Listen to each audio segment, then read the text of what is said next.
Hello friends, সবাই কি করছো তোমরা? আজকে মেরি ক্রিসমাস সবাইকে জানাই।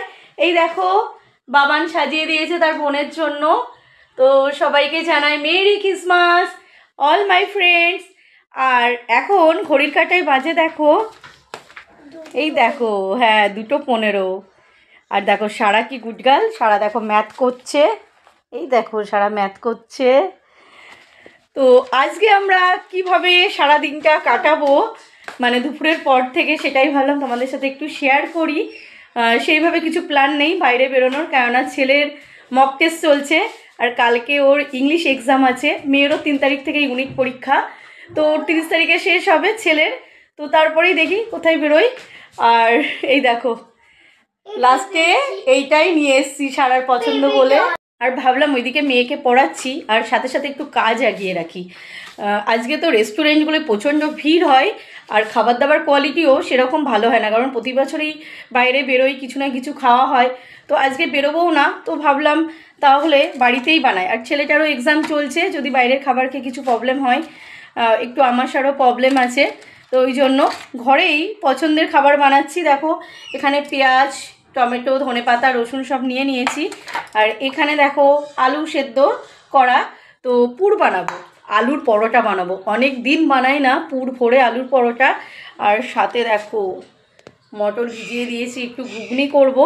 তো চলো দেখতে থাকো কিভাবে, তো চলো দেখতে থাকো ব্লগটা। তোমরা কে কীভাবে আজকে সারা দিনটা কাটালে, কি করলে, সেটাও জানিও কমেন্ট করে। আমি দুপুরেই ভাবছি আলুর পুরটা করে রেখে দিই, কেননা সন্ধেবেলায় আলুর পুর করে ময়দা মেখে তখন করতে ঠিক ভালো লাগবে না, আর ভালো লাগেও না, ওই জন্য পুরটা করে নিলাম। আর এই দেখো বাবান চলে এসছে এক্সাম দিয়ে, ওই ঘড়ির কাঁটায় তখন 3টে মতন বাজে।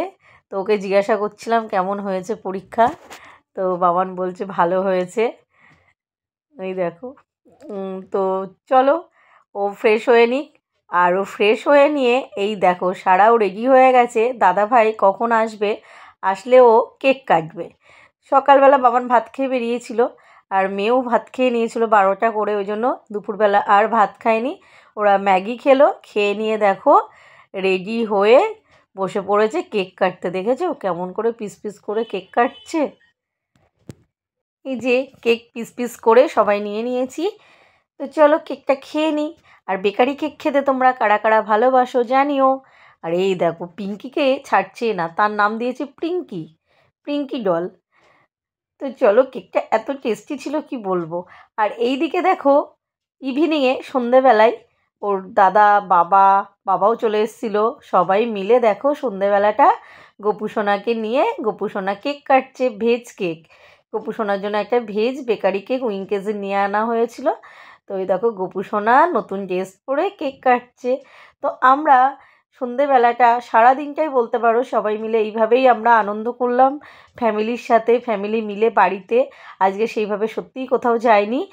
আর এই দেখো আলু পুর ভরে নিয়েছি ময়দা মেখে, আর এই দেখো আলুর পরোটা আমার বেলাও হয়ে গেছে।